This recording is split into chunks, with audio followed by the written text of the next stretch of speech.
أعوذ بالله السميع العليم من الشيطان اللعين الرجيم. بسم الله الرحمن الرحيم. الحمد لله على ما عرفنا من نفسه وألهمنا من شكره وفتح لنا من أبواب العلم بربوبيته وجنبنا من شكه وشركه، ونشهد أن لا إله إلا الله وحده لا شريك له، ونشهد أن سيدنا ونبينا وحبيبنا ورحيمنا وكريمنا وغوثنا ومغيثنا ومعيننا ومعيننا وسراجنا وأشرفنا وجعفرنا وصادقنا وطبيبنا وطبيب قلوبنا وشفاء صدورنا ونورنا ونور أولنا ونور آخرنا ونور ظاهرنا ونور باطننا ونور عرش ربنا ونور أرض ربنا ونور لوح ربنا ونور قلم ربنا ونور قرآننا سيدنا وسندنا ومأوانا وملجانا ومقتدانا وأعلانا وأولانا ومولانا الرسول المصدق المحمود الأحمد المصطفى الأمجد أبي القاسم محمد.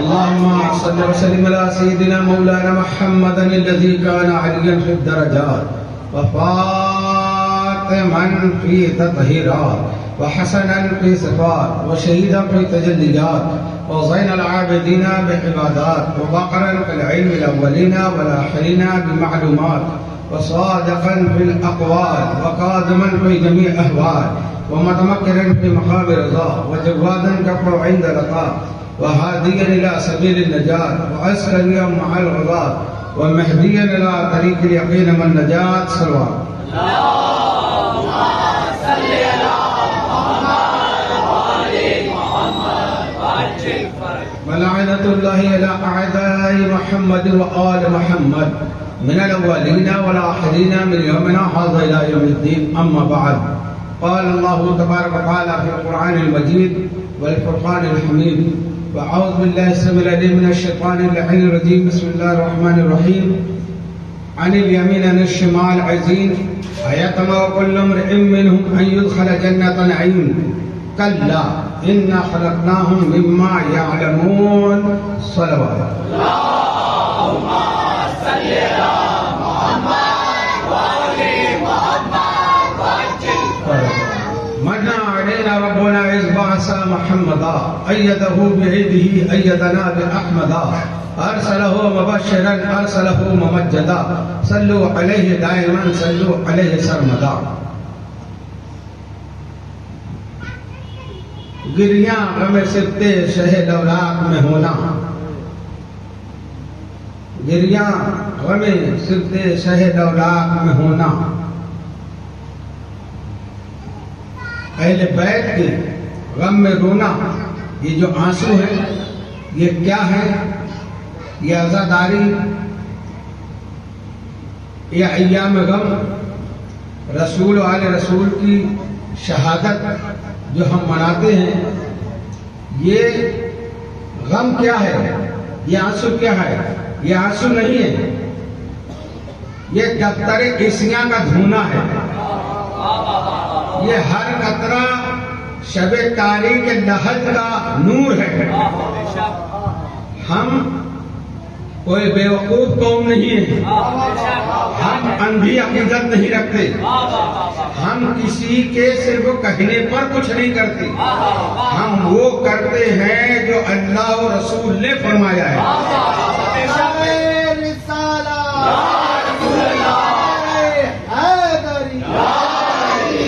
یہ عزاداری، یہ فرش عزا کس کی ایجاد ہے؟ ہر چیز کی تو جڑ اور بنیاد پوچھتے ہو نا، یہ کب سے شروع ہوئی؟ کہاں سے شروع ہوئی، کیسے شروع ہوئی، تو اس کے بارے میں کیوں نہیں پوچھتی کہ فرش ادا سب سے پہلے کس نے بچایا؟ یہ بھی سنت رسول ہے، یہ سنت رسول ہے، یہ اللہ کی طرف سے اہتمام تھا۔ نہیں معلوم، حدیثیں پڑھو، اطمینان سے پڑھو، اچھے سے پڑھو، سمجھو کہ ابھی تو حسین دنیا میں نہیں آئے تھے، مگر جبرائیل جب یہ خبر لے کر آئے تھے تو مدینے کی مسجد ادا خانہ بن گئی تھی، مسجد ادا خانہ تبدیل ہو گئی تھی۔ کیسے کہ جب جبرائیل علیہ السلام نے رسول پاک صلی اللہ علیہ وسلم کی پاک گود میں پاک حسین کو دیکھا تو کیا فرمایا، یا رسول اللہ، یہ اب دیکھو یہ ہے غم بیان کرنا، اس کو کہتے ہیں عزا بیان کرنا، یعنی نوحہ پڑھنا، مرثیہ پڑھنا۔ اب یہ مرثیہ جبریل پڑھ رہے ہیں، یہ کہیے کہ جبریل کہہ رہے ہیں حسین کی شہادت جو ہونے والی ہے ابھی ہوئی نہیں ہے، وہ بیان کر رہے ہیں کہ یہ آپ کا نواسا زمین طب پر، جس کا نام پہلے طب تھا، پھر کربلا ہے، پھر نینوا ہے، کئی نام ہے کربلا، وہاں پر یا رسول اللہ یہ بھوکا پیاسا شہید ہوگا۔ اب رسول نے جب سنا تو رونے لگے۔ اب یہ فرض کیا ہو گیا، مسجد کا فرض ادا ہو گیا۔ حسین کا ذکر کب ہو رہا ہے، شہادت کا ذکر کب ہو رہا ہے؟ بچپن میں، شہید ہونے سے پہلے۔ توجہ، شہید ہونے سے پہلے جبرائیل بھی رو رہے ہیں، رسول بھی رو رہے ہیں۔ جبرائیل سے رسول نے پوچھا کہاں جو کہا زمین کربلا پر۔ جبرائیل کہتے کیا وہاں کی مٹی میں آپ کو دوں؟ جبرائیل نے وہیں کھڑے کھڑے ہاتھ بڑھایا، زمین کربلا کی مٹی رسول کے دست مبارک پر دی۔ اب یہ مٹی کہاں ہے؟ رسول کے دست مبارک میں، ہاتھ پر ہے۔ کربلا کی مٹی رسول کے ہاتھوں پر بلند ہے۔ یہ آپ یہاں رک کر ایک بات سوچیے، پوری کائنات جو ہے جبریل کے لیے کیسی ہے معلوم؟ غوث پاک نے اپنی کتاب میں لکھا ہے انت الطالب میں کہ پوری روح زمین جبریل کے لیے ایسے ہے جیسے ہتھیلی پہ رائی کا دانا ہے نا، اور رسول کے لیے کیسے ہے جیسے ہتھیلی۔ ہم جو سوچتے ہیں نا وہ اگلے سوچے تو ہم کو لگے گا جبریل کا علم زیادہ ہے، کیونکہ جیسے ہتھیلی پر رائی کا دانا کتنا چھوٹا ہوا، اور رسول کے لیے کیسی ہے جیسے ہتھیلی۔ مگر نہیں، علم رسول زیادہ ہے، کیوں کہ جو دانا جس حصے پر ٹکا ہوا ہے اتنا جبریل سے چھپا ہوا ہے۔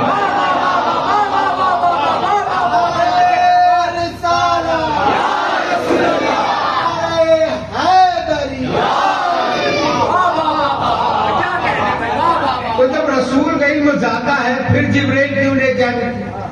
تو پوری کائنات تو رسول کو بھی معلوم ہے۔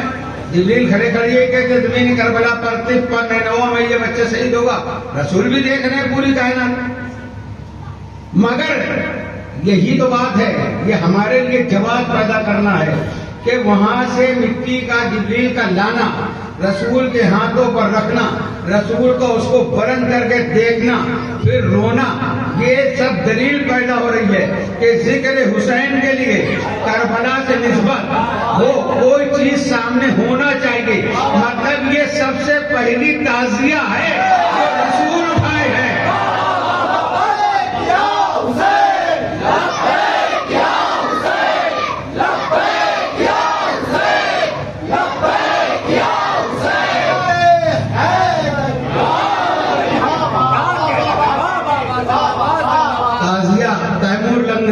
تیمور لنگ نے ہم کسی لنگ اور بادشاہ کی پیروی آج تک نہیں کی ہے۔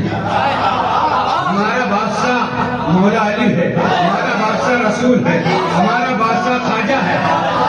علی شہنشاہ، علی شہنشاہ،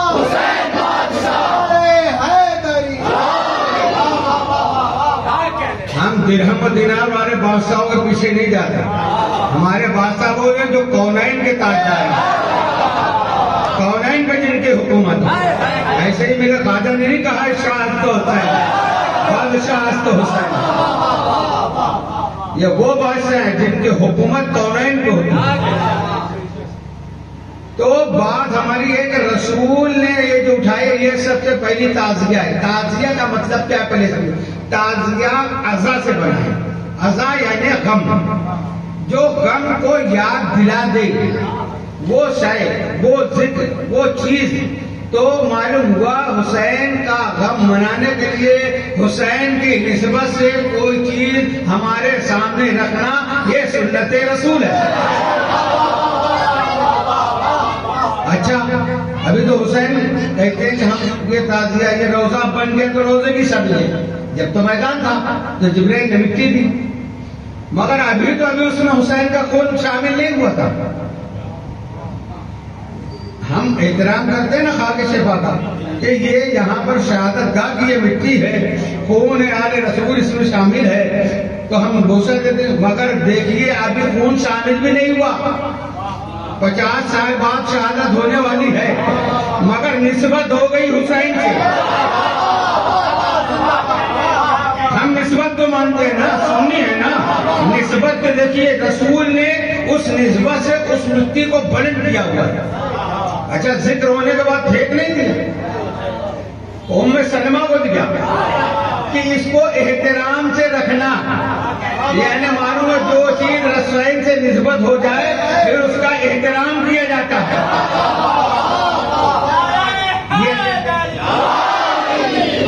یہ آدھا کھانے جو ہم سجائے ہیں یہ رسول اللہ کی سنت ہے، یہاں حسین نہیں ہے، حسین کی نسبت سے وہ چیز ہے، مگر یہ بھی ہمارا عقیدہ ہے کہ یہاں حسین آتے ہیں، رسول آتے ہیں، کیونکہ خود انہوں نے کہا ہے کہ جہاں ہمارا ذکر ہوتا ہے ہم خود وہاں آتے ہیں۔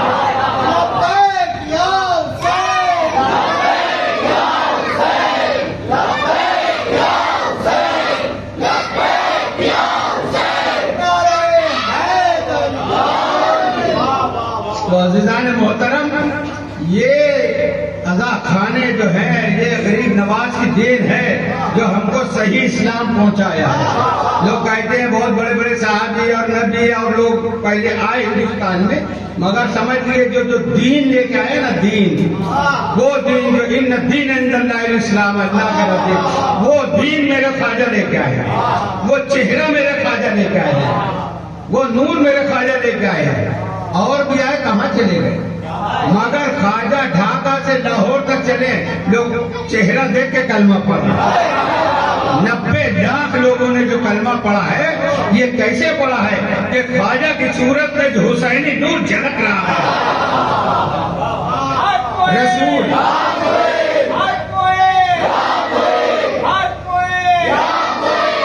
رسول کی سیرت کردار کے ساتھ تو سرکار دو عالم سے ہم کو یہ سبق ملا کہ رسول نے بار بار مدینے میں لوگوں کے سامنے حسنین کو کاندھوں پہ بلند کر کے یہ بتایا تھا کہ یہ وہ ہیں جو امام الانبیاء کے کاندھے پہ سوار ہوتے ہیں، یہ وہ عظمت والے ہیں۔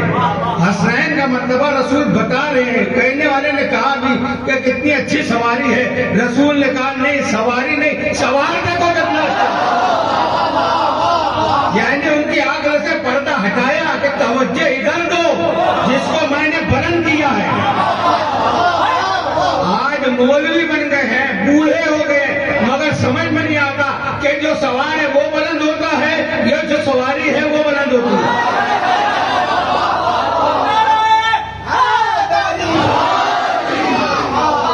کہتے ہیں نا وہ غار سور پہ کیسے لے کے چڑھے، میرے آقا کو کاندھوں پہ بیٹھا کے لے گئے۔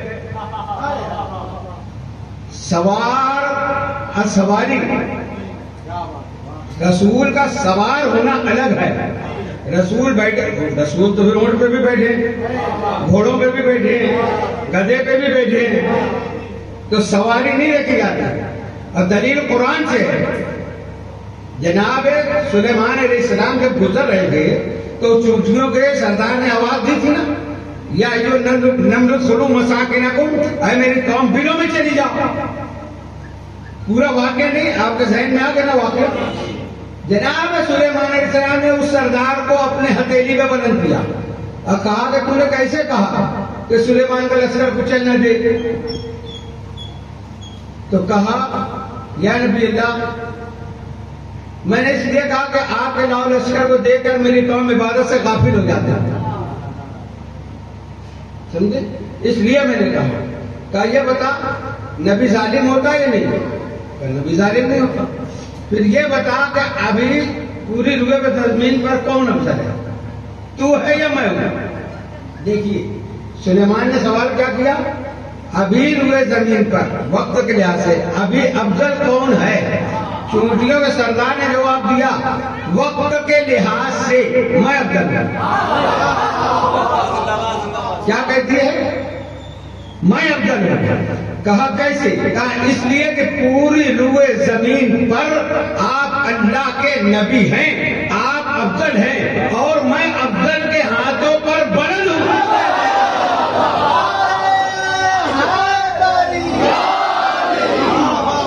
اس لیے وقت کے لحاظ سے میں افضل ہوں، مگر سرکار دو عالم نے جب بات معلوم ہو گیا کہ افضل وہ ہوتا ہے جس کو نبی اٹھائے، جس میں سوار ہو، وہ نہیں ہوتا۔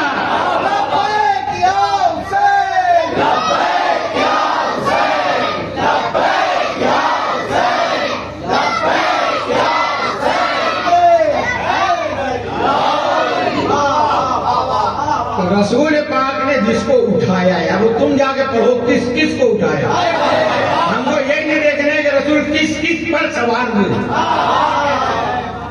دیکھنا یہ کس کس کو بلند کیا، کس کس کا ذکر بلند کیا۔ پھر وہ خاک کو رسول نے ام سلمہ کو دیا، پھر یہ بھی اپنے علم سے بتا دیا پیشن گوئی کی کہ جب میرا بیٹا یہ شہید ہوگا تو یہ مٹی جو ہے خاک سے خون میں تبدیل ہو جائے گی، یہ ہے حدیث۔ تو امام حسین علیہ السلام کی نسبت سے کوئی چیز بنانا یہ بھی سنت رسول، اس کو حفاظت سے رکھنا یہ بھی سنت رسول، سمجھے؟ اور اس کا احترام کرنا یہ ہے دین۔ اس کو بدعت بولنا، اس کو حرام بولنا، اس کو غلط کہنا یہ بے دینی ہے۔ تو دین وہی دین ہے جو خواجہ نے لایا، جو حسین دین ہے، محبت ہے حسین۔ کل جو 2 گھنٹے بات ہونے کے بعد جو ہماری بات وہ مکمل نہیں ہو سکی تھی، خطبے کے بعد میں نے جو آج اسی لیے وہی پڑھی ہے، پروردگار عالم سورہ معارج میں فرما رہا ہے عن الیمین عن الشمال عزین ایطمع کل امرئ منہم ان یدخل جنۃ نعیم کلا انا خلقناہم مما یعلمون۔ یہ دائیں بائیں والے جو آپ کو دیکھ رہے ہیں گھور گھور یہ کیا سمجھتے ہیں کہ یہ نعمتوں والی جنت میں داخل ہو جائیں گے؟ کلا ہرگز نہیں۔ کیوں نہیں داخل ہوں گے؟ انا خلقناہم مما یعلمون، کیونکہ یہ اپنی خلقت کو جانتے ہیں۔ ہم نے کل یہ سمجھ لیا کہ ہماری خلقت نجس ہے، ابتدا نجس، انتہا نجس، درمیانہ نجس، ہم جنت میں جا ہی نہیں سکتے۔ اور اللہ نے یہاں یہ نہیں کہا کہ نمازی نہیں ہے اس لیے نہیں جائیں گے، یہ نہیں ہے اس لیے نہیں جائیں گے، خلقت کی بات ہے۔ تو خلقت کیسے پاک ہوگی کہ ہم جنت میں جانے کے قابل ہو جائیں؟ نماز پڑھنے سے جنت مل جائے گا نہیں؟ میں نماز کا انکار نہیں کر رہا ہوں، جو حسینی ہوگا وہ اول وقت نماز پڑھے گا، مگر معیار جنت قرآن کہہ رہا ہے کہ تمہاری خلقت نجس ہے۔ تو اب یہ خلقت کیسے پاک ہوگی؟ وضو سے نہیں، غسل سے نہیں۔ اس خلقت کو پاک کرنے کے لیے پروردگار عالم نے فرمایا ہے ذالک الذی یبشر اللہ عبادہ الذین آمنوا وعملوا الصالحات۔ مبارکباد کے قابل ہے وہ لوگ، اب کوئی ہمیں کچھ بھی کہے اللہ مبارکباد دے رہا ہے، مبارکباد کے قابل ہے وہ لوگ جو ایمان لائے، عمل صالح کیا۔ قل لا اسألکم، اے میرے حبیب اب تم کہہ دو لا اسألکم علیہ اجرا الا المودۃ فی القربى۔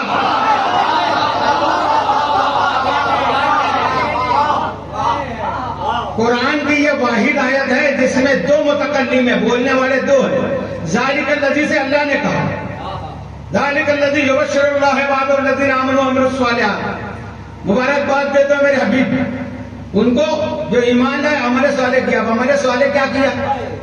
اب دیکھیے جا کے تفسیریں، نماز پڑھنا، روزہ رکھنا، مدرسے بنوانا، چندہ دینا، یہ ان کی گڑھی ہوئی تفسیر ہے۔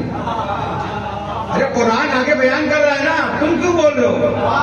ہم نے سوال کیا، ارے میرے حبیب تم بتاؤ، تو پھر ہم نے بھی کہہ رہے قل لا اسألکم، وہ ہم نے سوال کیا ہے، میری اہل بیت سے مودت،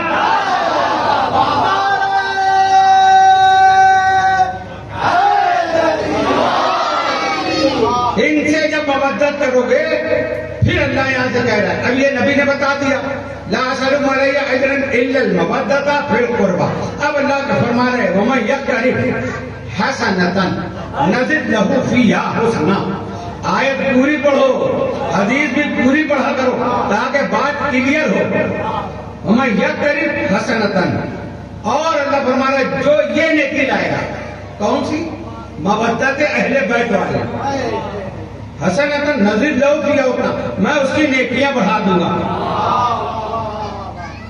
نزد لہ فیہا حسنا، ان اللہ غفور شکور، جب یہ نیکی لائے گا تو میں غفور بھی ہوں، شکور بھی ہوں۔ یہ نیکیاں لے کے کہاں جائے گا بندہ؟ میدان قیامت میں اس دن اللہ کیا ہوگا؟ جبار و قہار ہوگا، جبار و قہار ہوگا، جبار و قہار ہوگا ان کے لیے جو ویسا عمل لے کے جائیں گے، غفور الرحیم ہوگا، شکور ہوگا ان کے لیے جو مودت اہل بیت لے کے جائیں گے۔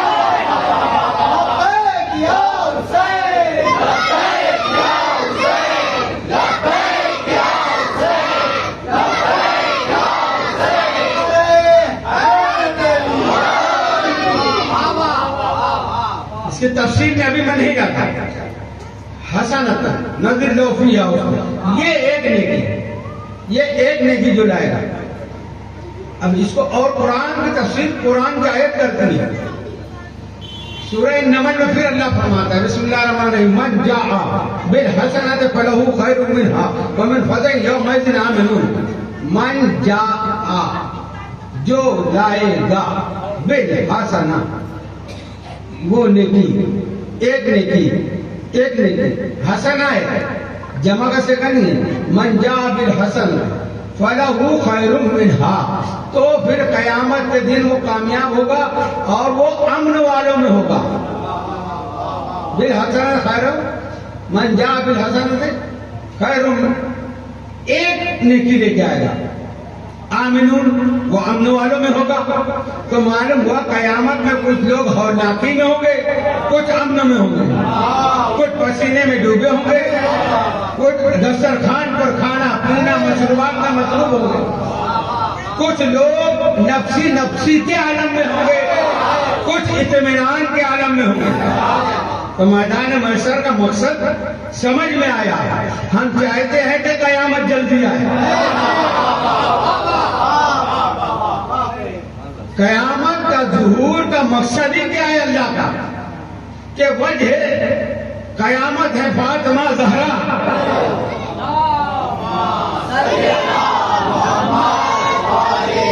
وہاں پر سیدہ کی اہل بیت کی شان بتائی جائے گی، ان کے ماننے والوں کی شان بتائی جائے گی کہ دیکھو یہ آج اطمینان سے کیوں ہے تو قیامت کا دن، سوا نیزے پہ سورج ہے، بات سے بات بڑھتی جا رہی ہے، سوا نیزے پہ سورج ہے نا، آج علم یہ کہ ہم نکلتے ہیں، ٹھیک ہے، یہ سوا نیزے پہ سورج کہاں سے آیا؟ یہ سورج قرآن پر ہمارا ایمان ہے۔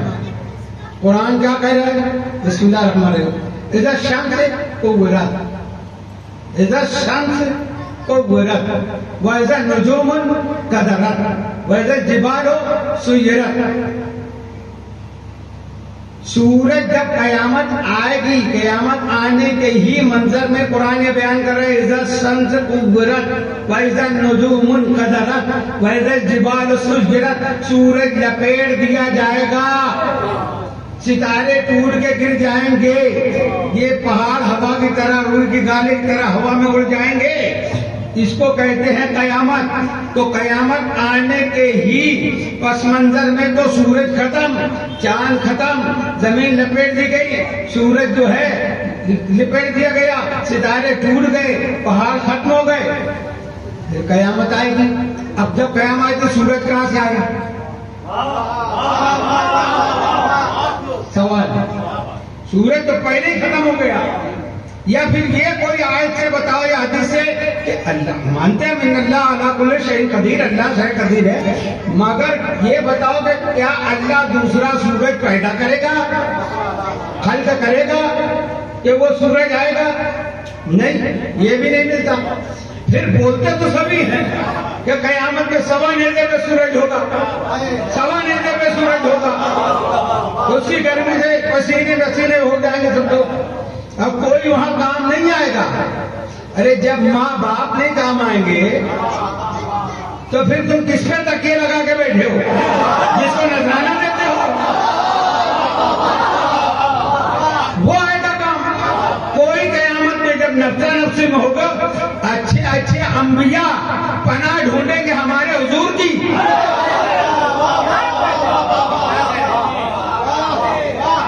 خطبہ پڑھتے تھے نا، فی یوم القیامت آدم صفت اللہ یا رب نفسی نفسی، ہر نبی نفسی نفسی کہے. یہ گناہ کی وجہ سے وہ پریشان نہیں ہے، وہ نفسی نفسی پھر عنوان کی ذات لکھا جاتا ہے. وہ نفسی نفسی اس لیے کہیں گے کہ ان کی قوم ان کو جھٹلا رہی ہوگی، انہوں نے ہم کو ہدایت نہیں کی، تو وہ حضور کے پاس جائیں گے، ان کی گواہی حضور دیں گے. اے اللہ، آدم نے تبلیغ کی، نوح نے تبلیغ کی، ابراہیم نے تبلیغ کی، عیسیٰ نے تبلیغ کی، موسیٰ نے تبلیغ کی. میں دیکھ رہا تھا تو حضور تھے جب تو دیکھ رہے تھے.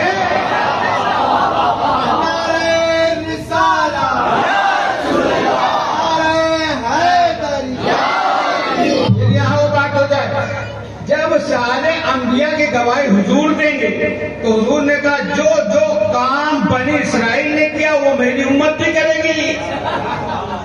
مطلب اس امت میں بھی کچھ ہوں گے جو ہمارے حضور کے خلاف وہ کہیں گے کہ ہم کو بتائے ہوتے. رسول نے تو دکھایا بھی، بتایا بھی، بیان بھی کیا، تو اب حضور کی گواہی کون دے گا؟ تو پھر وہاں پر پھر قرآن کہتا ہے قل کفا باللہ شہیدا بینی و بینکم. اے رسول کا پھر انکار کرنے کو آپ کے رسول ہونے کی گواہی کے لیے میں اللہ کافی ہوں، اور وہ کافی ہے جو کل کتاب کا عالم ہے. سلام محمد.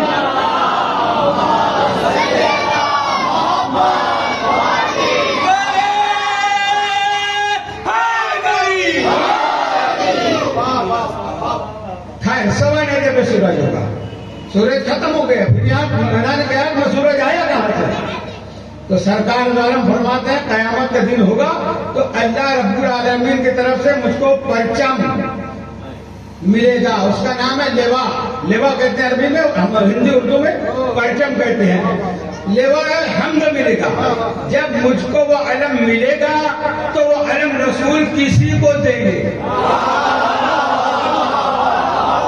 خیبر کی 39ویں رات رسول نے کہا، جیسے نام نہیں لیا، لا اعطین رایۃ رجلا فرارا غیر فرار، میں اس کو دوں گا جو مرد ہوگا، غیر فرار ہوگا، کرار ہوگا. صفت بیان کی تو جو دنیا میں جس کو دیا ہے قیامت میں بھی اسی کو علم ملے گا.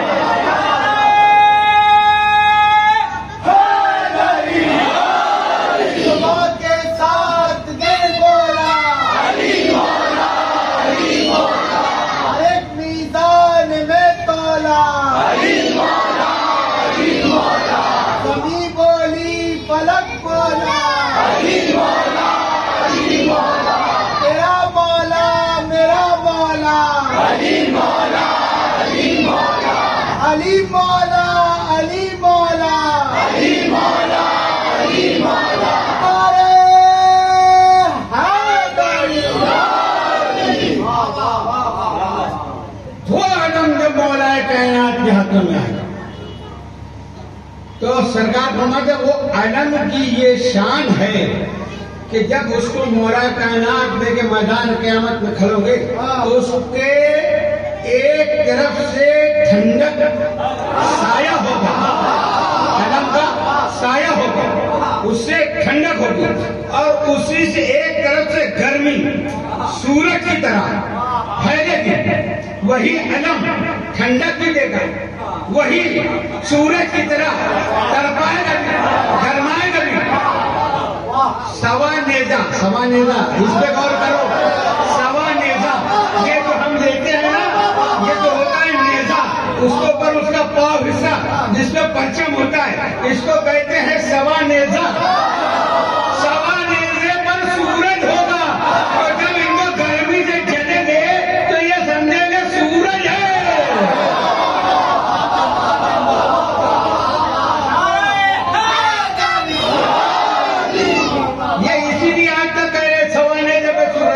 سورج تو پہلے ہی لپیٹ دیا گیا، ختم ہو گیا۔ اللہ کا قرآن کہہ رہا ہے پھر یہ سوا نیزے میں ہوگا کون؟ پرچم، علم۔ اب اس میں دو خوبی ہے، ذو الجلال والاکرام، ذو الجلال والاکرام۔ جیسے علی میں خوبی ہے ذو الجلال والاکرام، اس کے علم میں بھی یہی خوبی ہے، ٹھنڈک بھی دے رہا ہے، گرمی بھی دے رہا ہے۔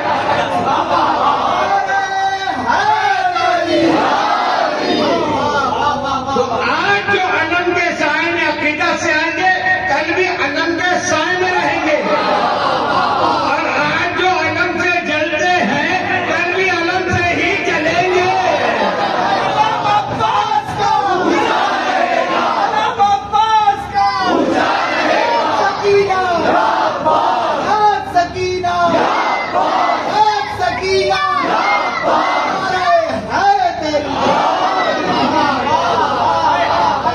تو عزیزو، یہ علم جو ہم بلند کر رہے ہیں اس کی تعظیم کرو، اس کی عزت کرو، اور اسی کا نام ایمان ہے۔ وَمَن يُعَظِّمْ شَعَائِرَ اللَّهِ فَإِنَّهَا مِن تَقْوَى الْقُلُوبِ۔ تقوی والے کون ہیں؟ اور جو متقی ہوگا اسی کو قرآن ہدایت بھی کرتا ہے نا۔ الف لام میم ذالک الکتاب لا ریب فیہ ھدی للمتقین، یہ قرآن ہدایت ہے اس کے لیے، متقین کے لیے، متقین کے لیے۔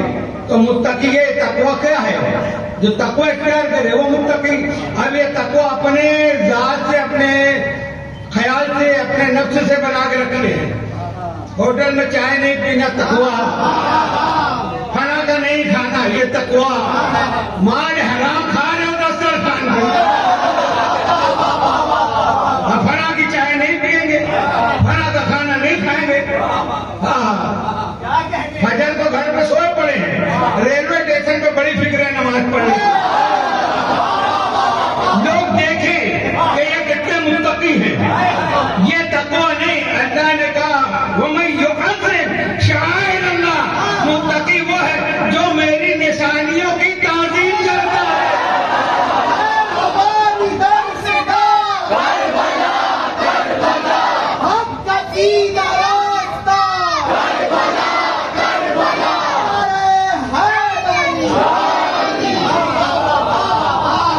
میری نشانیوں کی جو تعظیم کرتا ہے، شاعر اللہ۔ آج لوگ حج کر کے لوٹ رہے ہیں نا، جو حجوں جا کے پوچھو کتنی مشکل سے کئی لاکھ روپیہ خرچ کیا، کہاں گئے؟ مکہ معظمہ، کعبے کا طواف کیا، حجر اسود کو بوسہ دیا۔ حجر اسود کو بوسہ دیا کیوں چومتے ہیں؟ کیوں چوم رہے؟ اللہ کی نشانی ہے۔ ایک مرتبہ نبی کریم نے چوما، جس کو ایک مرتبہ چوما اس کے چومنے کے لیے لاکھوں خرچ کرو، اتنی مشقت جھیلو، اتنا خرچہ موقع کھا کر حجر اسود تک پہنچو۔ یہ سارے کر رہے ہیں، کوئی فتویٰ نہیں دے رہا کہ ارے نبی نے ایک ہی دفعہ تو چوما ہے، ارے جس کو بار بار چوما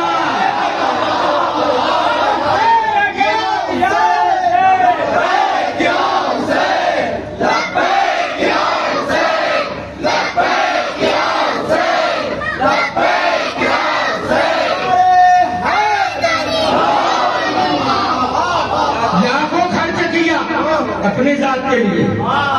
اتنی تکلیفیں تو نے اٹھائی اپنے لیے, لوگوں کا کوئی فائدہ نہیں ہے, تو اپنی نجات کے لیے کیا ہے کہ میرے گناہ معاف ہو جائیں گے. خیر بتاؤں گا وہ بعد میں گناہ ہوئے کہ نہیں معاف ہوئے. بات یہ ہے کہ حجر اسود تک نہیں پہنچا,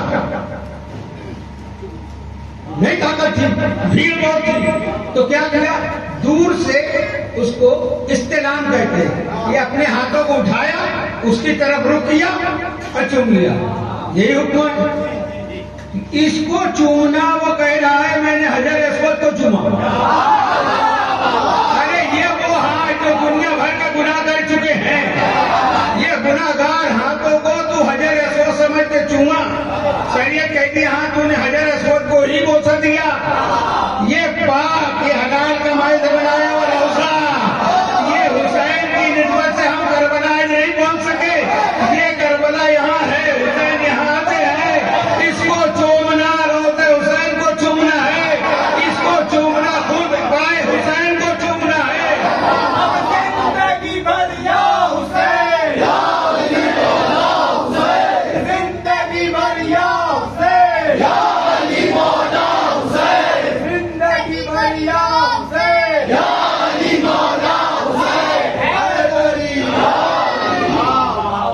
اس پہ ہم خرچ کر رہے ہیں. کہتے یہ اسراف ہے, گناہ ہے. تو اپنے حج کے لیے کئی لاکھ روپے لگا دے. یہ جو خرچ ہوا وہ جائز ہے نہیں, بلکہ ثواب ہے. تو اگر خود کی نجات کے لیے خرچ کرنا ثواب ہے تو سب کی نجات کے لیے خرچ کرنا اس سے زیادہ افضل ثواب ہے.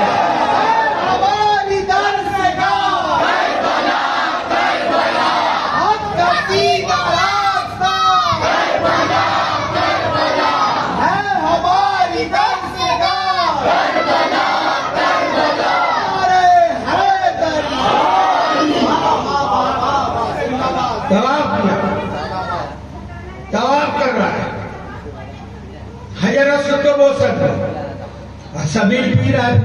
پینا ارکان میں طواف کر چکا, اب سبیل پی.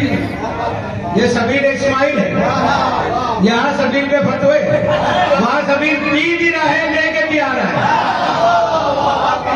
بتاؤ کوئی حدیث میں ہے 1.25 لاکھ صحابہ حضور کے ساتھ حج کیے, کوئی ایک کین لے گئے مدینہ؟ پھر یہ بدعت کہاں ہے, کہاں سے شروع ہوئی؟ ہم نہیں کہہ رہے زمزم لانا چاہیے, دوسرے لوگ کریے, مگر ہر بات کا جو دلیل پوچھتے نا, یہ کہاں سے, یہ کیسے, یہ کہاں سے, یہ کیسے, تو ہم بھی لوگ کچھ حق رکھتے ہیں پوچھنے کا. رسول نے تو حکم نہیں دیا تھا کہ زمزم کھجور لے کے جانا, اس کو تقویٰ سمجھتے ہیں. اس لیے میں کہہ رہا ہوں کہ ہم کچھ نہیں خریدے ہیں, ہم صرف کھجور زمزم لائے ہیں. یعنی یہ متقی ہے, 1 نمبر کا مکار ہے. نہ رسول نے زمزم لانے کو کہا, نہ کھجور لانے کو کہا ہے. حج کا مقصد ہے تمنا, تبرہ.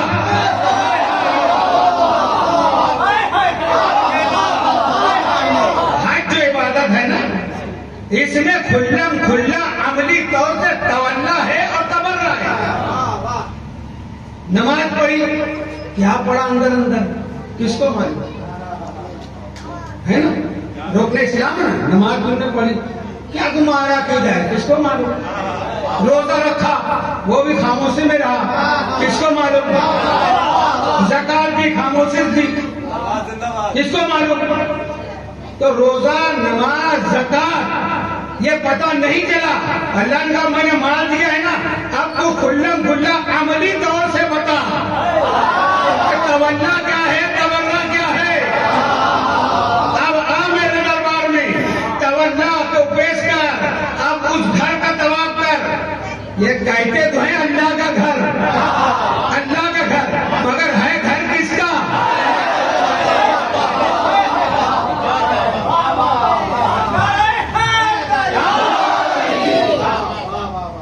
کس کا ہے؟ موجود کعبہ.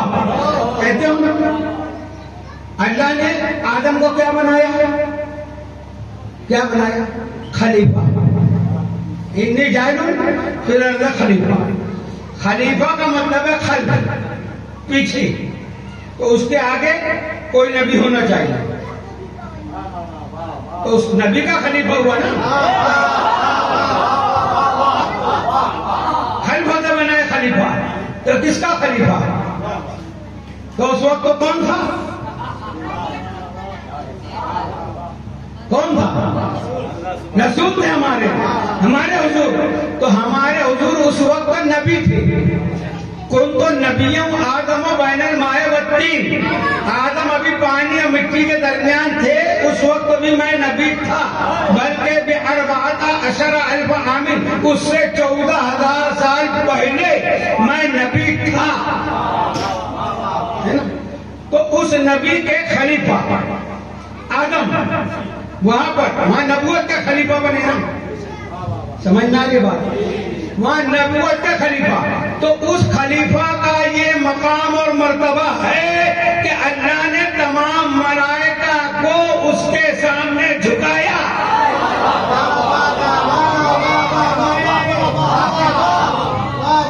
آدم کو سجدہ نہیں کرایا ہے، یہ کہتے ہیں فسجدوا، آدم کو سجدہ کرو سجدہ کرو، یہ کہنے کی بات ہے۔ آدم وہاں قبلے کی صورت میں ہے، قبلہ ہے قبلہ، یہ کعبہ بنے ہوئے کھڑے تھے آدم، اور فرشتے ان کو جھکے، تو اس کعبے کی روح کون تھا؟ نور رسول والے رسول۔ ہم بھی یہ کعبے کو سجدہ نہیں کرتے۔ آج کوئی غیر مسلم ہم سے سوال کرے ہم پتھر کو جھکتے ہیں، تم بھی تو کعبے کو پتھر کو جھکتے ہو، تو کہیں ہم پتھر کو نہیں جھکتے۔ یہ اللہ نے اس مولا علی کی نسبت سے اس کو قبلہ قرار دیا ہے تاکہ مسلمان متحد رہیں، یہ نہیں جس کا کعبہ ادھر ہے وہ ادھر جھک رہا ہے وہ ادھر جھک رہا ہے، اتحاد کے لیے یہ کعبہ ہے قبلہ۔ تو آدم قبلہ تھے، روح کعبہ جو آدم میں تھی وہ رسول کا نور، رسول آلے رسول تھے۔ یہ پنجتن کا نور آدم میں جب گیا ہے، جب قابل سجدہ یہ کعبہ بنا ہے، تو تمام ملائکہ جھکے۔ خلیفہ ہے کون؟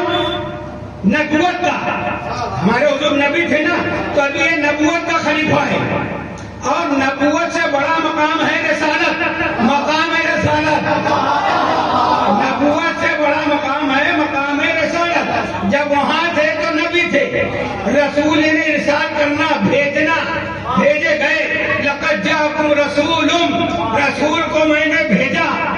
تو جب یہاں ہے اب نبی بھی ہیں رسول بھی ہیں، ہمارے حضور کا مقام نبوت بھی ہے رسالت بھی ہے، تو جب خالی نبی تھے تو اس کے خلیفہ کو تمام ملائکہ کو جھکایا، تو اب تو یہاں نبی بھی ہے رسول بھی ہے، تو اب جو خلیفہ ہوگا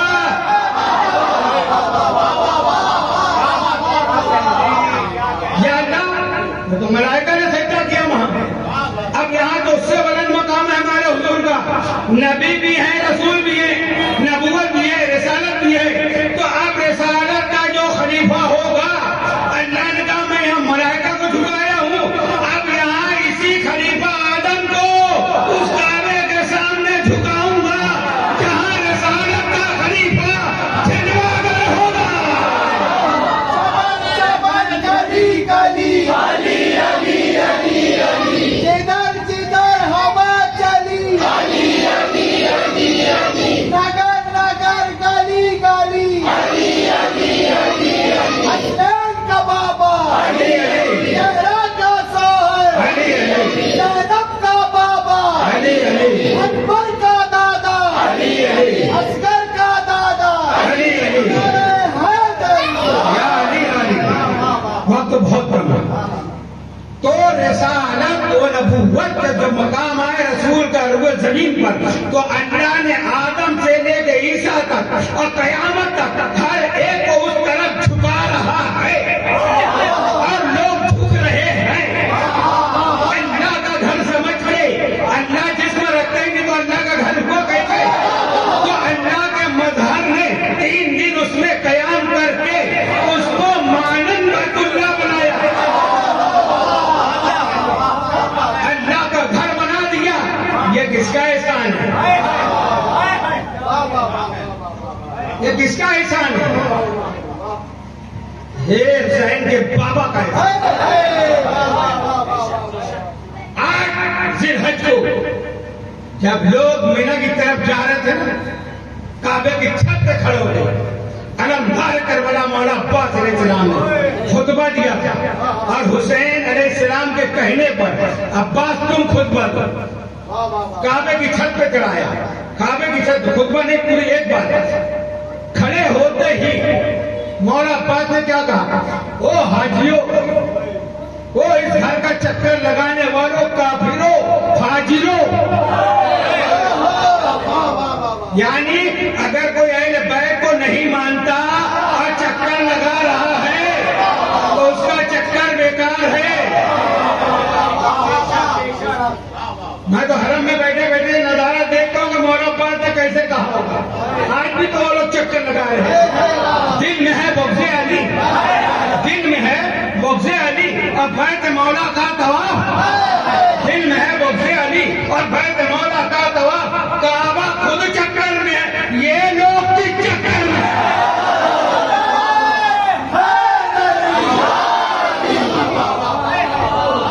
مولا عباس نے کہا کہ کیا کر رہے ہو تم؟ اب حسین علیہ السلام نیچے کھڑے ہوئے ہیں کعبے کے. خطبے میں مولا عباس نے کیا فرمایا؟ اے لوگوں، اس گھر کو، کعبے کو قبلہ کس نے بنایا ہے؟ یہ سید ہے. خود بھی تو مولا علی کے بیٹے ہیں. یہ ہے مقام حسین. مولا عباس باپ ایک ہے دونوں کے، مگر ان کی ماں زہرا ہے. تو کیا کہا؟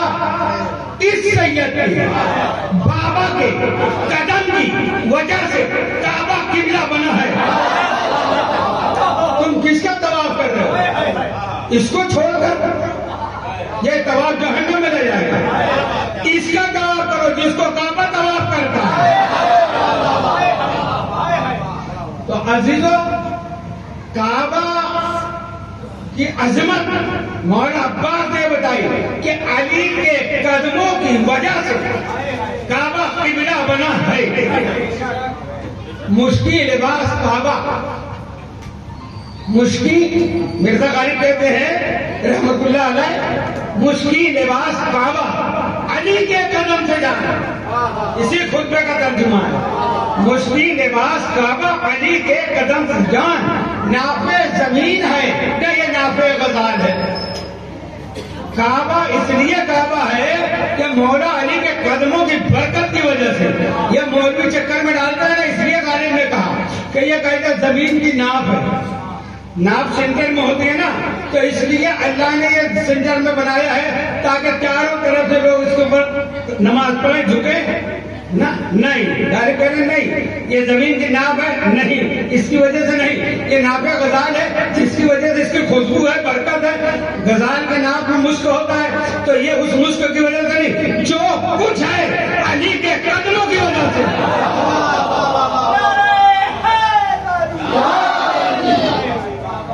تو یہ سب نسبت سے ہے.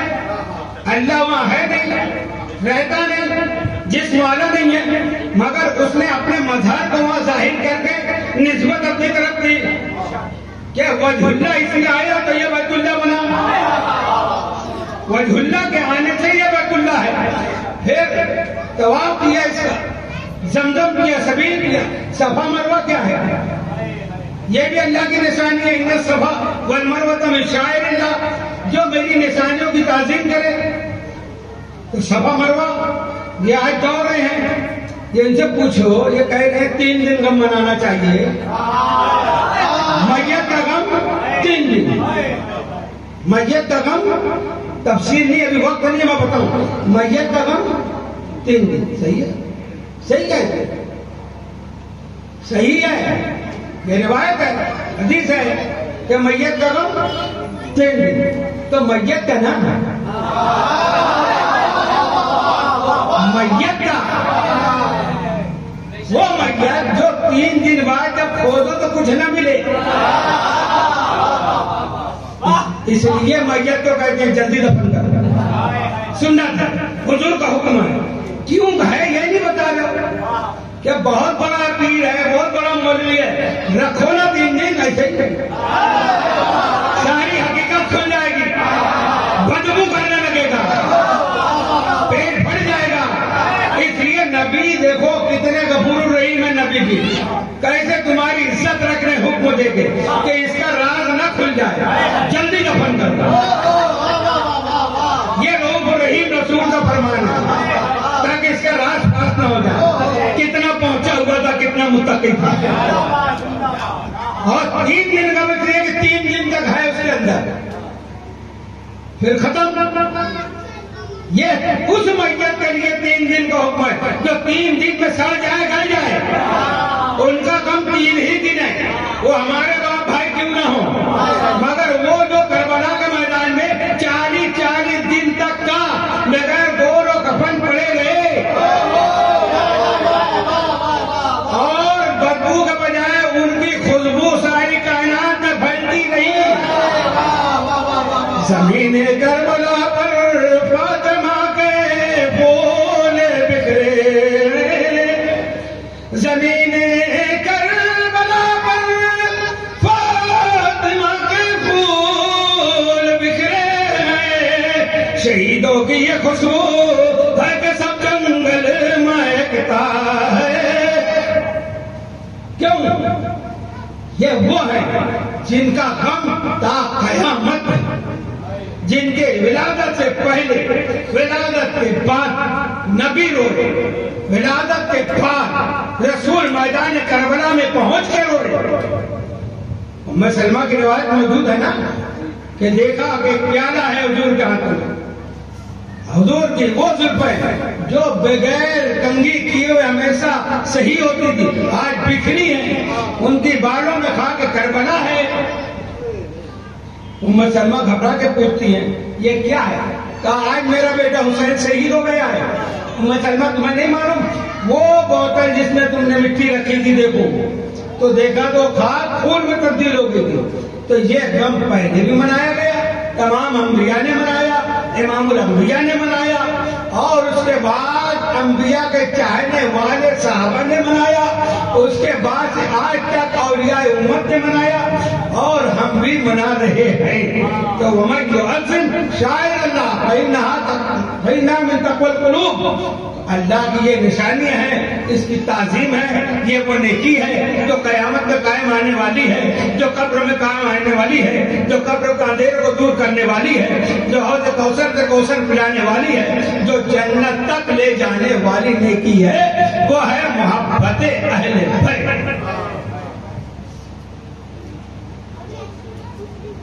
عزیزان محترم، وقت کی بہت کمی ہو چکی ہے، اب حسین علیہ السلام رسول دین لائے، حسین نے دین بچایا، اور حسین کو جس نے بچایا وہ ہے شریکت الحسین۔ اگر سیدہ طیبہ طاہرہ جناب زینب سلام اللہ علیہا نہ ہوتی، باول بلند ہوتے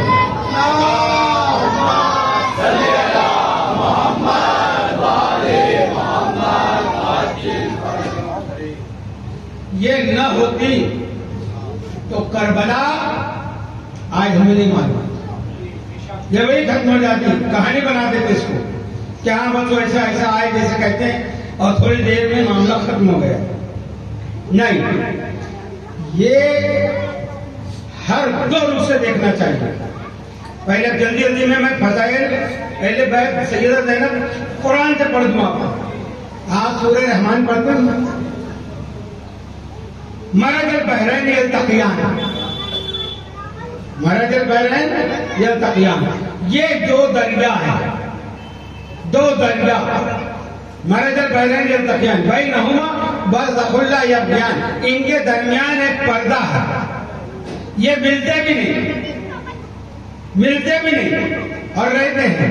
مرج البحرین یلتقیان بینہما برزخ لا یبغیان فَبِأَيِّ رَبِّكُمَا تُكَذِّبَانِ يَخْرُجُ مِنْهُمَا اللُّؤْلُؤُ وَالْمَرْجَانُ، یہ ملتے بھی نہیں، اور اس سے موتی اور مونگے، لؤلؤ اور مرجان نکلتے ہیں۔ يخرج بينهما اللؤلؤ والمرجان فبأي آلاء ربكما تكذبان وله الجوار المنشآت في البحر كالأعلام مرج البحرين يلتقيان. یہ گنگا جمنا کے دریا نہیں، یہ نیل اور وہ جو کہتے ہیں تفسیروں میں لکھتے وہ نہیں. اہل بیت نے اس کی تفسیر کیا مرج البحرین یلتقیان، ایک دریائے علم ہے، ایک دریائے عصمت ہے. دریائے علم مولا علی ہے، دریائے عصمت فاطمہ الزہرا ہے. علی و فاطمہ یہ وہ دو دریا ہیں. مرج البحرین یلتقیان بینہما برزخ لا یبغیان، اس میں جو پردہ ہے وہ رسول اکرم صلی اللہ علیہ وسلم ہے. اس کے باوجود اس میں سے جو دو موتی مونگے نکلے ہیں وہ لولو اور مرجان. لولو حسن مجتبی، مرجان امام حسین علیہ السلام ہے. اب یہ کبھی انشاءاللہ ملاقات ہوگی، تفصیل سے بات ہوگی. یہ جو ہے جب اوپر سے تذکرہ ہوتے آ رہا ہے، ماں باپ کا ہوا، رسول کا ہوا، علی و فاطمہ کا ہوا، رسول اکرم کا ہوا، پھر حسنین کریمین کا ہوا، تو بہنیں کہاں گئے؟ امام حسن حسین کی بہن بھی تو ہے اور وہ شریکت الحسین ہے. کار رسالت میں جیسے علی شریک ہے ویسے حسین کے کار میں زینب شریک ہے. تو جب حسن حسین کا تذکرہ قرآن میں اللہ کر رہا ہے تو ان کا بھی تو ہونا چاہیے. اب یہی بات ہے، اللہ اشارے میں گفتگو کرتا ہے. وَلَهُ الْجَوَارِ، اسی بات والی آیت ہے، وَلَهُ الْجَوَارِ الْمُنشِآتُ فِي الْبَحْرِ كَالْأَعْلَامِ. یہ جو سمندر میں کشتیاں ہیں یہ کس نے قائم کی ہے؟ کون چلا رہا ہے؟ اللہ. یہی ترجمہ کر دیتے نا. تو یہ کشتی مراد نہیں ہے جو سمندر میں ہے. تیرنے کے جہاز، کشتی، اسٹیمر، یہ نہیں مراد ہے. یہ تو ظاہری ترجمہ تو نے کر دیا، مگر وَلَهُ، یہ ہو کی ضمیر جو ہے اللہ کہہ رہے میرے لیے ہے. اب ترجمہ کر کے بتاؤ، یہ کشتیاں میرے لیے ہیں. یہ کشتی تو اللہ کے لیے کہاں ہے؟ بتاؤ. یہ کشتی سے کشتی والے کا فائدہ، یہ جہاز سے جہاز والے کا فائدہ. وہ مال برداری کرے، اس کی کمائی ہے. ہم جیسے لوگ اس میں سفر کریں، ہمارا فائدہ ہے، جلدی سفر طے ہوتا ہے، سب باتیں ہیں. اللہ کا کیا فائدہ ہے؟ اللہ کہہ رہے میرے لیے. مولوی جو ہے نا عوام کو شیطانی تفسیر سے کیسے دھوکہ دیتا ہے. یعنی سمندر میں اس چیز کو تیرانا اللہ کا کام ہے. تو ہماری چھوٹی عقل میں آگے بات ہو گئی ہے، یہ سمندر ڈبو دیتا تو اللہ کی قوت ہے جو تیر رہے ہیں. اچھا، مگر فائدہ اللہ کا بتاؤ. اللہ یہاں یہ کہنا چاہتا ہے، یہ کشتی سے مثال دے کر کہ جہاں ڈوبنے کا بھی خطرہ ہے، ختم ہونے کا بھی خطرہ ہے، مگر اس کو تیرانا میری قدرت ہے. تو دنیا والوں، کربلا کے سمندر سے، کفر و شرک کے سمندر سے، ظلم و ستم کی آندھیوں سے جو دین حسین نے بچایا تھا، اس دین کو اس کفر کے سمندر سے جو سماج کے مدینے تک لائی ہے.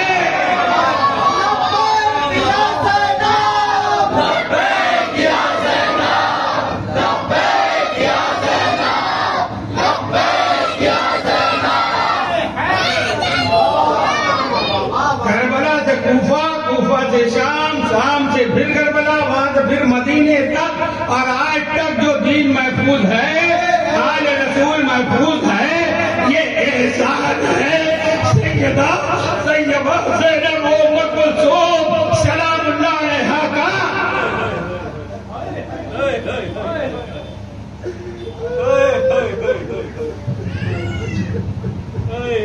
کربلا کے میدان سے ہی شریکت الحسین نے حسین کو مشن کو بچایا ہے. کل سنا خیمے کو آگ لگا دی، سید سجاد بیمار تھا بستر پہ. حبیب بن مسلم کہتا ہے دیکھا کہ ایک بیوی بار بار خیمے میں جاتی ہے نکلتی ہے، جاتی ہے نکلتی ہے. پھر میں نے دیکھا کہ ایک جوان بیٹے کو وہ اپنے کاندھوں کو اٹھا کے لے کے آئی ہے. رسول کی آل کو وہیں سے بچانا شروع کیا ہے زینب نے. جلتے ہوئے خیمے سے سید سجاد کو وہاں لائی ہے. پھر کربلا میں اپنے دونوں لال کو قربان کر دیا ہے. زینب کی کائنات ڈوب گئی ہے اور محمد شہید ہو گئے، مگر روتی ہے تو حسین پہ. کربلا سے قید ہوئے، قافلہ چلا کوفہ، کوفہ سے شام، شام میں جو بھی مصائب ہے سب آپ سنتے رہتے. قید خانے میں ہے زینب، قید میں رہتے ہوئے حسین کے مشن کو زینب کیسے بچا رہی ہے. حسین کے بعد کبھی بتاؤ کوئی تاریخ میں کہ زینب نے پانی مانگا ہو، کوئی بچے نے پانی کا سوال کیا ہو. 1 سال تک قید خانے میں. کیسا قید خانہ ہے؟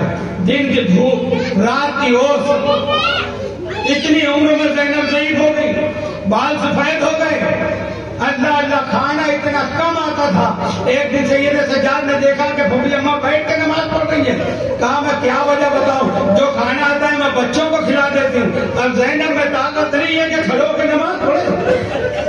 اللہ اکبر. پھر وہ یتیمہ، وہ 4 سالہ بطول ایک دن بھائی کا سوال کر دیا، بھیا پیاس کی کوئی حد بھی ہے؟ سید سجاد نے کہا پیاس کے 4 مرحلے ہیں. کہا بھیا بتاؤ نا. کہا جب خشک ہو کے زبان تالیوں میں چپک جاتی ہے، یہ پہلا درجہ ہے.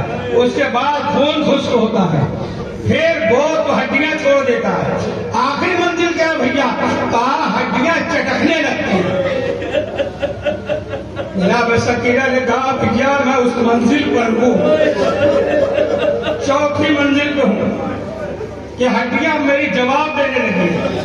ایک دن اس بی بی نے خواب میں اپنے بابا کو دیکھا کہ بابا بھی آئے ہیں، بابا کے ساتھ دادا بھی آئے ہیں، نانا بھی آئے ہیں، دادی بھی آئی ہے. اور سیدہ سکینہ سلام اللہ علیہ نے بابا سے پوچھا بابا یہ برقعے میں جو ضعیفہ ہے یہ کون ہے؟ کہا یہ میری اماں بطول ہے، تمہاری دادی ہے. باتیں ہو رہی تھی. سب ہونے کے بعد جب بی بی کی آنکھ کھلی تو یہ رونے لگی، گریا کرنے لگی، چلانے لگی، کہاں میرے بابا، کہاں میرے بابا؟ ابھی تو آئے تھے، ابھی مجھ سے پیار کر رہے تھے، دادی کو ساتھ میں لائے تھے، وہ مجھ کو پیار کر رہی تھی. وہ کہہ رہی تھی سکینہ اب تمہاری مصیبتوں کے دن ختم ہوئے. سیدہ زینب سمجھ گئی کہ اس نے بچی نے خواب میں بابا کو دیکھا ہے، مگر وہ رونا شروع کیا کہ پلید کے محل تک آواز پہنچی. اس نے کہا یہ کون ہے جو میری نیند خراب کر رہا ہے؟ کہا یہ حسین کی بیٹی سکینہ رو رہی ہے. کہا اس کے بابا کا سر اس کے پاس لے جاؤ. ایک دست میں سر امام علی مقام خیمے میں بیت سے لے کے چلے اور قید خانے میں لے کے آئے. جناب سکینہ کے سامنے وہ تھال رکھا گیا. سکینہ نے جب رومال ہٹایا تو دیکھا، پوچھا بھیا یہ کس کا سر ہے؟ بابا کا سر ہے. بہن نے بابا کا سر اپنے سر مبارک کو اٹھایا اور جو سکینہ نے رونا شروع کیا میں کیا بتاؤں. ایک دفعہ پوچھتی ہے بابا تم کو کتنے ذبح کر دیا؟ اے میرے بابا تمہارے رخسار میں خون کے دھبے کیسے ہیں؟ اے بابا یہ زخم کیسے ہے؟ اے بابا میں تمہارے بعد یتیم ہو گئی. اے بابا مجھے تماچے مارے گئے. سکینہ اپنی پوری روداد حسین سے بیان کر رہی ہے. بیان کرتے کرتے سکینہ کی آواز دھیمی ہوتے ہوتے خاموش ہو گئی. بیویوں نے سمجھا کہ شاید سکینہ کو سکون مل گیا، مگر جب سید سجاد نے جناب سکینہ کے نبضوں پہ ہاتھ رکھا تو ایک مرتبہ کہا پھوپھی اماں انا للہ و انا الیہ راجعون. پھوپھی اماں میری بہن نے مجھے عزادارو سکینہ کا انتقال ہو گیا، پردہ فرما گئی. انا للہ و انا الیہ راجعون. اسی قید خانے میں کیسے دفن کیا؟ میرا کلیجہ باہر آتا ہے. سید سجاد نے جب یہ سارے معاملات باہر والوں نے دیکھے تو ان کے اوپر ایک طوفان کھڑا ہونے لگا. یزید سمجھا کہ ایسے حکومت بغاوت میں آئے گی تو ان لوگوں کو رہائی کا حکم دیا. اور جب قید خانے سے رہا ہوئے تو انہوں نے سب سے پہلے مجلس اعضا وہاں قائم کی سیدہ زینب نے, اور ان لوگوں نے اپنے تمام تبرکات کو واپس مانگا. تبرکات کیا تھے؟ شہداء کے سر تھے, امام حسین علیہ السلام کا کرتا تھا, کپڑا تھا, وہ سب لے کر شام سے چلے ہیں. جب تو ہر بیوی بار بار قید خانے میں جاتی آتی, مگر ایک بیوی کچھ زیادہ جاتی قید خانے میں آتی. کیوں جاتی آتا تھا؟ قید سے تو رہائی ہو گئی تھی. نہیں, سکینہ وہاں رہ گئی تھی. تو سکینہ کی ماں جو ہے نا جناب رباب کہتی تھی جا کے قبر سکینہ تھے, سکینہ تم ہمیشہ کہتی تھی نا ہم مدینہ کب چلیں گے, ہم مدینہ کب چلیں گے. سکینہ ہم مدینہ جا رہے ہیں, ہم مدینہ جا رہے ہیں. سکینہ چلو. سیدہ زینب گئی, کہا رباب چلیے, اور سکینہ سے وعدہ کیا. سیدہ زینب نے, سکینہ میں بہت جلد شام واپس آؤں گی. سکینہ ہم ساتھ میں قیامت تک رہیں گے شام میں. جناب سکینہ کی قبر کو الوداع کر کے یہ قافلہ شام سے کربلا جس وقت پہنچا وہ آج چہلم کا دن تھا. پہلا چہلم ہے امام حسین علیہ السلام کا. 1 سال بعد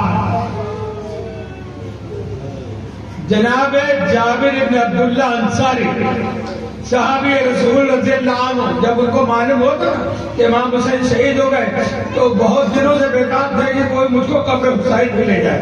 اصل بات یہ تھی کہ بہت ضعیف بھی تھے, آنکھوں کی روشنی چلی گئی تھی, بینائی نہیں تھی, حکومت ظالم تھی, کوئی قافلہ کربلا جا نہیں رہا تھا. 1 سال بعد ایک قافلہ کوفہ جانے لگا تو اس میں غلام کے ساتھ شریک ہوئے. کوفہ سے پھر آپ کربلا آئے. کربلا میں آنے کے بعد غلام سے کہا کہ ان سے پوچھو کربلا کہاں ہے. کسی نے بتایا کہ یہ زمین کربلا ہے. تو اس میدان کی طرف چلے, پھر ایک کسان سے پوچھا تو کہا یہ کچھ قبریں ہیں, یہاں پر 1 سال پہلے ایسے ہوا تھا. تو جب وہاں گئے تو کچھ قبروں کے نشان تھے جو سید سجاد نے بنائے تھے. اب وہ ان سے پوچھتے ہیں غلام سے, سید جابر کہ اس میں حسین کی قبر کے پاس مجھ کو لے چلو. کہا اس کو کوئی نشانی نہیں معلوم. اب یہ ہے محبت جابر بن عبداللہ انصاری رضی اللہ عنہ. وہاں کھڑے ہو کے کہتے ہیں السلام علیکم یا ابا عبداللہ, السلام علیکم یا ابن رسول اللہ. تو قبر حسین سے جواب آیا وعلیکم السلام. جب میں جابر بن عبداللہ بس اس قبر کے پاس جا کے دھاڑے مار مار کر رونے لگے.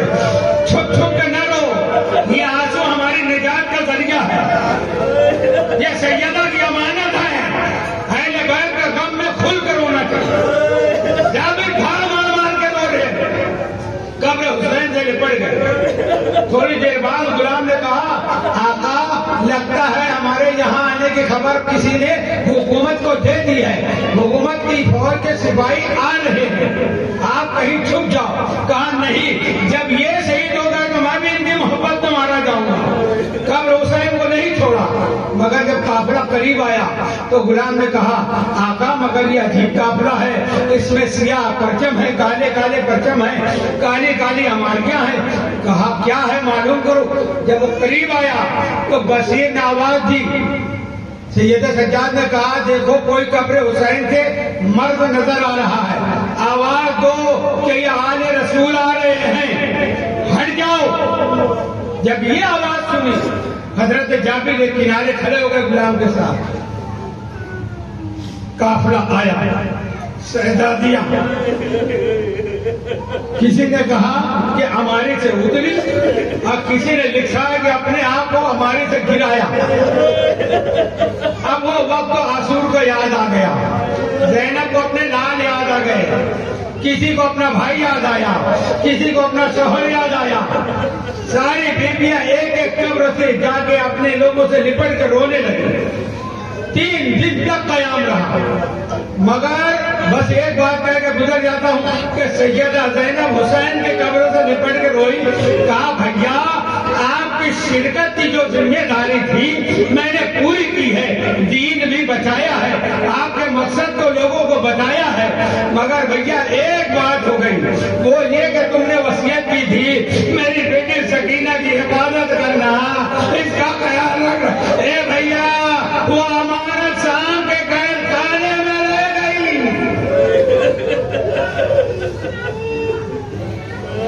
3 دن بعد جب کربلا سے یہ قافلہ نکلنے لگا تو حضرت رباب نے کہا کہ شہزادی آپ جاؤ، میں یہی رہوں گی۔ پوچھا کیوں؟ کہا دیکھیے میری کائنات ختم ہو گئی، علی اصغر تھے وہ شہید ہو گئے، میری سکینہ ساتھ میں رہ گئے، اب میں مدینہ جا کے کیا کروں گی؟ شہزادی نے کہا نہیں آپ کو چلنا ہمارے ساتھ۔ تو پھر ام رباب نے ایک وعدہ کیا، قبر حسین پہ ہاتھ رکھے کہ میرے آقا آپ کی قبر دھوپ میں تھی، ہے ابھی، اور کل میں نے لاش مبارک کو دیکھا تھا، مگر ہمارے پاس چادر نہیں تھی کہ میں چادر سے سایہ کرتا، میرے ہاتھ پشت سے بندھے تھے، کھلے نہیں تھے کہ میں ہاتھوں کا سایہ کرتا، مگر آقا میں وعدہ کرتی ہوں کہ میں کبھی سایہ میں نہیں بیٹھوں گی۔ آ گیا قافلہ مدینہ، مدینے کے باہر رکے، بشیر کو سید سجاد نے کہا جاؤ مدینہ میں خبر کرو کہ لٹا ہوا قافلہ آ گیا ہے۔ بشیر مدینے میں آیا، آواز دی اے مدینے والوں، حسین کو قتل کر دیا گیا، حسین کو ذبح کر دیا گیا، لٹا ہوا قافلہ مدینہ آ چکا ہے۔ سارے لوگ گھروں سے باہر آنے لگے۔ ایک مرتبہ ایک چھوٹی شہزادی مگر ضعیف معلوم ہوتی تھی، لکڑی کے سہارے باہر نکلی۔ وہ کون ہے؟ وہ حسین کی لاڈلی بیٹی ہم شبیہ فاطمہ الزہرا جناب صغرا سلام اللہ علیہ۔ کہا بشیر تو کیا کہہ رہا ہے؟ کیا میں یتیم ہو گئی؟ آپ کے ساتھ جناب عباس کی والدہ ام البنین وہ آئی۔ کہا بشیر یہ تو کیا کہنا ہے؟ میرا حسین مارا گیا، کیسے؟ یہ نہیں ہو سکتا۔ کہا میرا عباس تھا ساتھ میں، پھر کیسے حسین کو مار دیا؟ کہا بی بی سنو، پہلے عباس شہید ہوئے پھر حسین شہید ہوئے۔ جب ام البنین کو یقین آیا، خیر باہر آئے مدینے کے، میں مختصر میں آگے بڑھتے جا رہا ہوں، باہر آئے ام البنین، دیکھیے تو کتنا ظلم ہوا سیدہ زینب پر۔ ام البنین جناب زینب کو نہیں پہچان پائی۔ جب قافلے کے پاس آئی ام البنین آگے پوچھ رہی ہے کہ زینب کون ہے، ان میں زینب کون ہے؟ جناب محمد حنفیہ پوچھ رہے تھے اس میں سجاد کون ہے؟ کتنا ظلم ہوا تھا۔ جب سیدہ زینب نے کہا ام البنین میں زینب ہوں، اور پوری روداد بتائی کہ ہمارے ساتھ کیا کیا ہوا، اس کے بعد ایک قافلہ مدینے میں داخل ہونے لگا تو ام کلثوم نے مرثیہ پڑھا، اے نانا کے مدینے ہم کو قبول نہ کرو۔ جب ہم یہاں گئے تھے تو ہماری گودیں آباد تھی، ہمارے سروں پر ہمارے لوگوں کا سایہ تھا، اب نہ ہمارے ساتھ مرد ہے نہ بچے ہیں، ہم کیسے مدینہ میں رہیں گے؟ قافلہ مدینے میں داخل ہوا، اللہ آپ کو مدینہ لے جائے، روضہ رسول پہ آئے، روضہ رسول پہ بس ایک بار کہ سب بیویوں نے سید سجاد نے سارا حال اپنا نانا کو بیان کیا، مگر جب شہزادی نے بیان کیا نا تو کہا نانا اگر یہاں نامحرم نہ ہوتے تو میں اپنے آستین پلٹ کے بتاتی، میرے ہاتھوں کا زخم جو مجھ کو رسیاں باندھی گئی تھی، اے نانا میں کیسے کربلا سے کوفہ پہنچی، ہماری چادریں چھین لی گئی تھی، ہمیں بازاروں میں پھرایا گیا، ہمیں درباروں میں شرابیوں کے بیچ بیٹھایا گیا۔ نانا وہ بات ساری باتیں زینب بتاتی رہی، اور یہ بھی بتایا کہ میری نظروں کے سامنے 70 قدم کے فاصلے پر آپ کا میرا ماں جایا، آپ کا حسین کند خنجر سے ذبح کیا گیا نانا۔ اور یہ کہتے کہتے سیدہ زینب نے امام عالی مقام کا خون بھرا کرتا قبر رسول پہ رکھ دیا۔ جب خون بھرا خون آلود کرتا وہ حسین کا قبر رسول پہ رکھا نا تو قبر رسول پہ زلزلہ آ گیا۔ ایک آواز آئی زینب اس کو اٹھا لو، نہیں تو مجھ کو قبر سے باہر آنا پڑے گا۔ زینب نے اٹھا لیا اور ایک بات کہی، نانا بس، نانا بس، یہ خون بھرا کرتا میں نے رکھا، آپ کو برداشت نہیں، آپ گھر پہ اٹھا لو، مجھے قبر سے آنا پڑے گا۔ اے نانا روز آسور میں 70 قدم کے فاصلے میں کھڑی تھی، اب میرے بھائی کے گلے پر کند خنجر جاری تھا، میں آواز دے رہی تھی واہ محمد واہ علیہ، ہے کوئی جو میرے بھائی کو بچا لے۔ زینب میدان کربلا میں آواز دے رہی تھی، سکینہ دوڑ رہی تھی۔ زینب نے کرتا اٹھا لیا۔ اب وہاں سے جنت البقیع میں آئے، جنت البقیع میں ماں سے کیسے زینب ملی میں بیان نہیں کر سکتا۔ قبر حسن پہ آئے، اس کے بعد زینب اپنے گھر میں آئی تو گھر والے نہیں پہچان سکے، مگر جب سیدہ زینب گھر میں آئی ابھی تک حسین کے روتے رہے، ابھی تک اپنے بچوں پہ زینب نہیں روئی ہے۔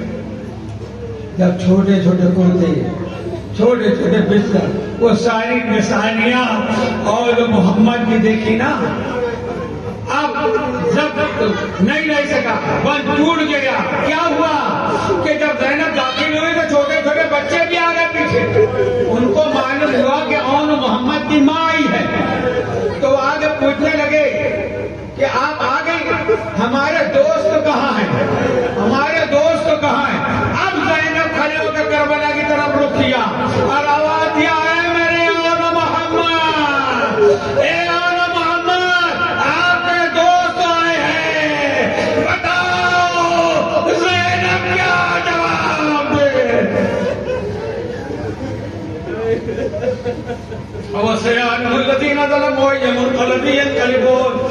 خدا بندہ کریم امریکہ بادشاہ ہماری اسی مجلس کو قبول فرما، ہمارے آنسو پر ہمارے سیدہ میں جگہ عطا فرما، پروردگار اس آنسو کے ذریعے ہمارے خلقت کو پاک فرما۔ الہ العالمین ہمیں جب تک زندہ رکھ، محمد آل محمد کی محبت میں زندہ رکھ، ہمیں انہی کی محبت میں خاتمہ فرما، انہی کے ساتھ ہمارا حشر فرما، انہی کے ساتھ جنت میں قیام عطا فرما۔ ہمارے ماں باپ جو دنیا سے گزر گئے، بالخصوص حضور فخروں میں جنہوں نے اس کی بنیاد رکھی، مولا ان کے درجات کو بلند فرما، ہمارے ماں باپ کی مغفرت فرما، ان کے درجات کو بلندی عطا فرما۔ الہ العالمین ہمارے تمام نوجوانوں کو دین و دنیا میں کامیابی عطا فرما، دنیا میں جہاں جہاں بھی آل محمد کے ماننے والے سب کی عزت کی عفت کی عظمت کی بار الہ حفاظت فرما۔